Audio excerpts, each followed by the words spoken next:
जय हिंद साथियों, the freedom में आपका स्वागत है। मैं सुधीर और आज हम लोग देखेंगे अमर शहीद क्रांतिकारी HSRA के सेनापति commander in chief Chandrashekhar Azad के बलिदान पर केंद्रित खास श्रृंखला सेनापति की शहादत। इस श्रृंखला में अभी हम लोग देख रहे हैं चंद्रशेखर आज़ाद की शहादत के बाद करीब 36 सालों के बाद यशपाल ने उस समय की बड़ी पत्रिका धर्मयुग में 1967 में 4 लेख लिख करके वीरभद्र तिवारी, जिसके बारे में सभी क्रांतिकारियों का दावा था कि उसने गद्दारी की है, उसकी गद्दारी से चंद्रशेखर आज़ाद शहीद हुए, उसी वीरभद्र तिवारी को निर्दोष साबित करने की कोशिश की।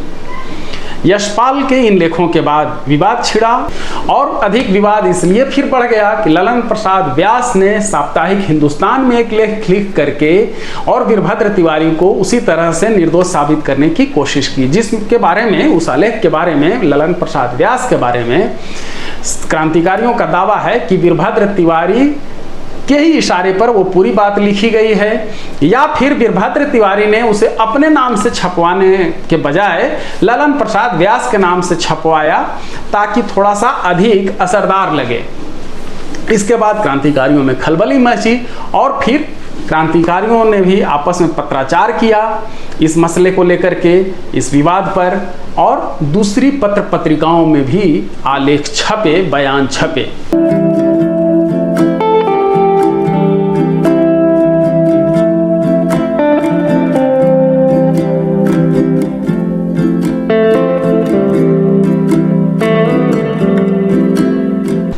हम लोगों ने इस विवाद पर नंदकिशोर निगम, सुखदेव राज और फिर दुर्गा भाभी का बयान देख लिया पिछले वीडियो तक, और अब इसमें हम लोग देखने जा रहे हैं दिनमान के उसी अंक में जिसमें सुखदेव राज और दुर्गा भाभी का वक्तव्य छपा था, यानी 21 अप्रैल 1968 के अंक में वीरभद्र तिवारी का वक्तव्य जिस पर गद्दारी के आरोप लगे, या आज तक ये माना जाता है कि जिसकी वजह से चंद्रशेखर आज़ाद शहीद हुए।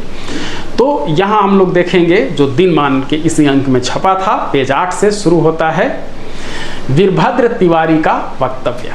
आइए देखते हैं वीरभद्र तिवारी ने अपनी सफाई में क्या कहा है। वक्तव्य वीरभद्र तिवारी। गोपनीयता और सतर्कता के आवरण में कार्य करने वाले विप्लववादियों के संगठन में यह सदैव होता रहा है कि लोग एक दूसरे से प्रायः अपरिचित रहते हैं। केवल कुछ शीर्षस्थ नेता ही सबको जानते हैं। इससे कभी कभी भ्रांतियां उत्पन्न हो जाती हैं। सन 1930 की बात है। क्रांतिकारी दल के क्रियाकलाप के संबंध में कानपुर में, जहां की हम लोगों ने धीरे धीरे एक बड़ा और सुसंगठित अड्डा बना लिया था, कोई एक्शन करने के संबंध में थोड़ा बहुत मतभेद हम लोगों के बीच चल ही रहा था। जहां कुछ साथी कहीं भी कुछ भी करने को उतावले थे, वहां मेरी राय में कानपुर में कुछ कार्यवाही करने का अर्थ हमारे छिपकर रहने और बम फैक्ट्री चलाने की योजना का अंत कर देना होता। इसके अतिरिक्त वैयक्तिक स्पर्धा भी न्यूनाधिक मात्रा में हम लोगों के बीच चलती रहती। कभी वह उत्तर भारत और बंगाल की तुलना का रूप ले लेती और कभी नई उम्र के नौजवानों तथा जवानी को गंवा रहे प्रौढ़ों के बीच उत्साह और कर्मठता की मात्रा का रूप ग्रहण कर लेती। वायसराय लॉर्ड इरविन के ट्रेन उड़ाने की योजना सफल हो चुकी थी। भाई भगवती चरण की बम परीक्षा में मृत्यु तथा भगत सिंह के कारामुक्ति दिलाने के प्रयत्न में तत्संबंधी यशपाल की कथित लापरवाही, गैर जिम्मेदारी एवं निष्क्रियता आदि ने आजाद को क्षुब्ध कर दिया था। यशपाल पर उनके क्रोधानल को हवा दी कैलाशपति और धनवंतरी ने, क्योंकि दल ने यशपाल को प्राणदंड के लिए गोली मार देने का निर्णय लिया था। इस प्रयोजन के लिए यशपाल को केंद्रीय कमेटी की आवश्यक बैठक के लिए प्रातः की ट्रेन से कानपुर पहुंचने का संदेश कैलाशपति द्वारा ही मिला था, लेकिन मैंने और सदगुरु दयाल अवस्थी ने यशपाल को आगाह कर दिया और यशपाल वापस लौट गए। कैलाशपति और दूसरे साथी यशपाल को दिल्ली में देखकर स्तब्ध रह गए। यशपाल कानपुर चले जाने का विश्वास हो जाने के बाद कैलाशपति ने साथियों को यशपाल के प्राणदंड की बात बताकर उनके लौटने की आशा न करने को कह दिया था। इधर कानपुर में श्री गणेश शंकर विद्यार्थी द्वारा राजनीतिक स्तर पर कुछ ऐसी बातें हो उठी थी जिनसे लगता था कि बैठकर गंभीरता से विचार किया जाए। दल का काम चंदे से चलता था, धन का स्रोत सूख सा गया था, धनाभाव से दल पीड़ित था, डकैती के सिवाय और कुछ न सूझता था। कानपुर के एक कच्छी आढ़ती को लूटकर धन लाने की योजना आजाद ने बनाई। मैंने और सदगुरु दयाल अवस्थी ने असहमति व्यक्त की, क्योंकि जरा सी असावधानी से दल खतरे में पड़ जाता और कानपुर जैसा क्रांति केंद्र विध्वस्त कर दिया जाता। इन्हीं कारणों से धीरे धीरे गलतफहमियां बढ़ती गई। सितंबर सन 30 में मैं नमक सत्याग्रह में कच्छी डकैती के पूर्व ही जेल चला गया, जहां मुझे 4 मास की सजा हुई। कानाफूसी हुई कि मैंने डकैती में हिस्सा न लेने के कारण और इससे बचने के लिए अपनी गिरफ्तारी आयोजित की थी। इस बात से भी आजाद को मुझ पर खींच हुई। मेरे प्रति उनका संदेह और क्रोध बढ़ा। मैं केंद्रीय संचालक समिति का सदस्य, दल के मुख्यालय तथा बम फैक्ट्री का संस्थापक और उत्तर प्रदेश में दल का संगठक था। मेरे जेल चले जाने के बाद श्री सुरेंद्र पांडे को, जो लाहौर षड्यंत्र केस में थे, पोस्ट में लिखा हुआ है, और जिनके मित्र ब्रह्मदत्त मिश्र सरकारी गवाह बन गए थे, आजाद को फिर अपने साथ लेना पड़ा। इस ग्रुप ने एक गप गढ़ी कि फैजाबाद जेल में नौट बाबर मुझसे मिले। उनसे मैंने आजाद को पकड़वाने का वादा किया कि अवधि के पूर्व मुझे जेल से छोड़ा गया, कि फैजाबाद से इलाहाबाद मुझे इसीलिए भेजा गया कि मैं वहां आजाद को ढूंढूं। इसमें एक भी बात सच न थी। फैजाबाद जेल में मैंने चक्करबंदी पर सत्याग्रह किया था, अतः मुझे नेता करार देकर वहां से मलाका जेल भेज दिया गया था। आजाद इन बातों को सुनकर बौखलाते, यह स्वाभाविक ही था, और इन्हीं सब बातों ने मेरे विरुद्ध आजाद के मन में गांठ डाल दी थी। जनवरी 1931 का महीना था। मैं अपनी 4 माह की सजा पूरी अवधि काटकर छूटकर आया। जेल से निकलते ही मैंने प्रयास किया कि आजाद से मेरी भेंट हो जाए और उनकी शंका का निराकरण कर सकूं, क्योंकि जेल में आने पर मैंने पाया, नंबर 1, साथी वरिष्ठ कांग्रेसी नेता, पार्टी के प्रश्रयदाता सभी सशंक। नंबर 2, अवस्थी, मन्नीलाल पांडे, माशीमा, शिवचरण मैकेनिक बम फैक्ट्री ने मुझे यह स्थिति बताई। नंबर 3, अरोड़ा जी विस्मित और व्यथित। मन्नीलाल पांडे द्वारा मैंने आजाद को भेंट के लिए पत्र भेजा ताकि भ्रम दूर हो जाए।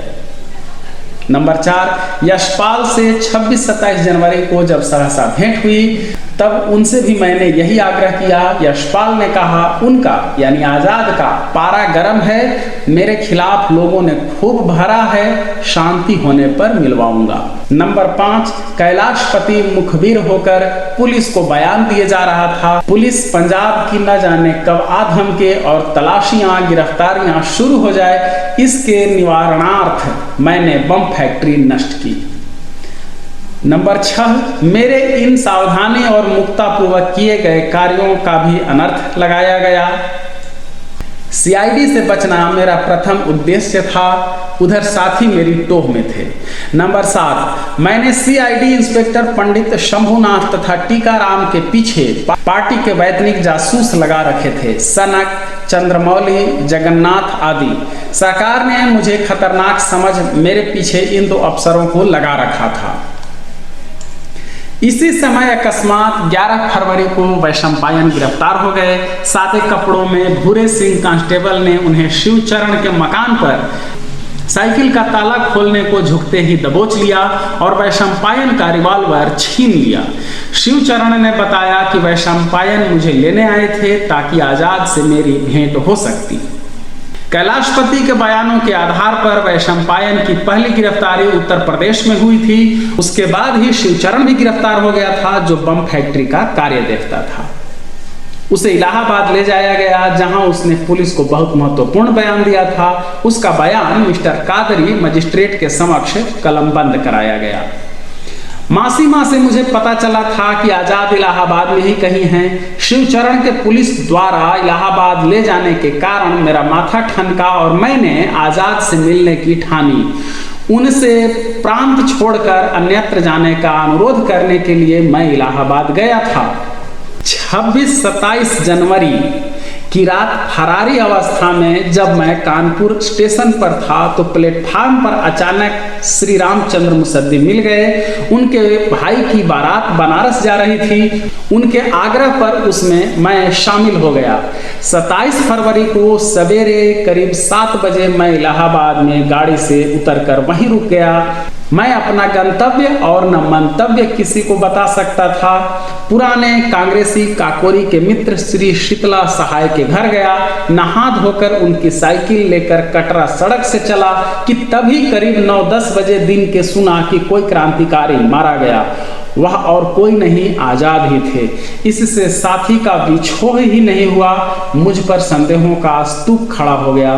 कहाँ मैं उन्हें बचाने चला था, कहाँ कलंकित हो गया। कुछ लोग जो मुझे कलंकित करते हैं उनसे मैं क्या कहूँ। यह जीवन का एक क्रूर संयोग था कि इससे पहले मैं उनसे मिल सकूं, वह एल्फ्रेड पार्क में पुलिस से जूझते हुए वीरगति पा गए। मुझे अपने ऊपर विश्वास था कि आजाद से भेंट होते ही मैं उन्हें शमित कर दूंगा।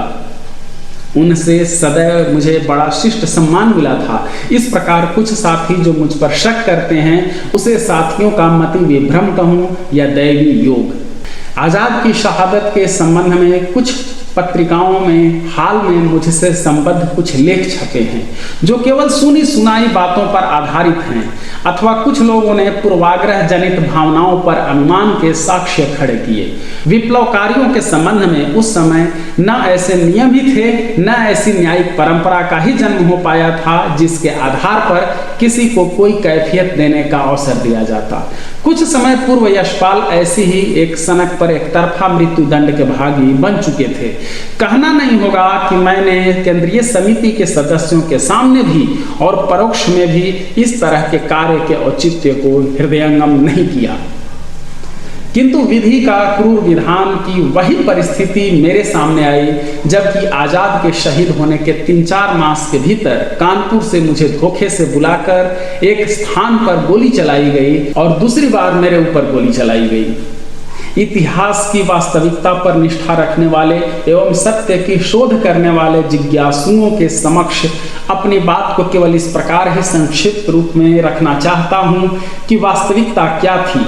मेरी अपनी राय है कि सार्वजनिक वाद विवाद करने का अवसर न तब था और न अब है। कुछ साथियों के रहस्यपूर्ण सच्चाई से परे और नाटकीयता से भरे लेखों से केवल आत्मज्ञापन का ही प्रयोजन सिद्ध होता है। आज भी 70 वर्ष की आयु में मुझ में इतना नैतिक साहस है कि किसी भी चुनौती को स्वीकार करने को तैयार हूँ। शहीद शिरोमणि चंद्रशेखर आजाद के बलिदान की स्वयं में इतनी महत्ता है कि उसमें भद्दे और मिलावटी रंगों की कुची फेरने से कोई निखार आने को नहीं है। वह अमर है। आज तो अब अपनी ही सरकार है। उस समय के रिकॉर्ड अधिकारी और क्रांतिकारी भी मौजूद हैं जिनसे वास्तविकता मालूम हो ही सकती है। सस्ती लोकप्रियता के अर्जनार्थ ऐसे साथियों का अनुसरण गोपनीयता से प्रतिश्रुत, क्रांति से प्रतिबद्ध मैं भी करूं, यह न मेरे लिए शोभन है न शक्य, क्योंकि मैं ऐसे साथियों की कोटि का प्रसिद्ध क्रांतिकारी न था जो केवल आदेश ही पालन करते थे। मैं तो केवल केंद्रीय समिति का सदस्य तथा प्रादेशिक संगठक था जिस पर संपूर्ण दल के संचालन का भार था। ये जो आप स्क्रीन पर देख रहे थे ये दिनमान का वो 21 अप्रैल 1968 का ओरिजिनल अंक है और इसमें जो वीरभद्र तिवारी ने अपना बयान छपवाया था। दिलचस्प ये है कि चंद्रशेखर आजाद के शहीद होने के 36 साल बाद तक इस विषय पर किसी ने मुंह नहीं खोला, किसी ने कुछ नहीं कहा। सब लोगों ने उसी समय आरोप लगाया था। वीरभद्र तिवारी पर गोलियां भी चली थी, लेकिन इसके बाद कभी वीरभद्र तिवारी ने अपने सफाई नहीं दी, किसी क्रांतिकारी से मिलकर के कुछ नहीं कहा। यशपाल ने भी इस पर कुछ नहीं कहा और अब जाकर के सक्रिय हुआ वीरभद्र तिवारी 36 साल बाद। तब तक अधिकतर क्रांतिकारी जो आज़ादी के बाद जीवित थे, चंद्रशेखर आजाद के साथी वैसे साथी, वो 1968 तक उनमें से अधिकतर लोगों का निधन हो गया था। फिर भी जो लोग थे जीवित उन लोगों ने वीरभद्र तिवारी, यशपाल, ललन प्रसाद व्यास के लेख बयान का जवाब दिया, पत्रों द्वारा, वक्तव्य द्वारा और फिर अलग अलग किताबों में भी इस संबंध में जो दस्तावेज है वो हम लोग देख रहे हैं। आगे भी इस मामले पर जो हिस्सा बचा हुआ है उसे भी देखेंगे। आप तमाम दर्शकों से निवेदन है कि देश हित में क्रांतिकारियों से जुड़े इन वीडियो को अधिक से अधिक लोगों तक शेयर कीजिए, पहुंचाइए। और वीडियो अगर अच्छा लग रहा है तो लाइक कीजिए, कमेंट बॉक्स में लिख करके आप अपनी बात कह सकते हैं। धन्यवाद साथियों, जय हिंद, इनकलाब जिंदाबाद।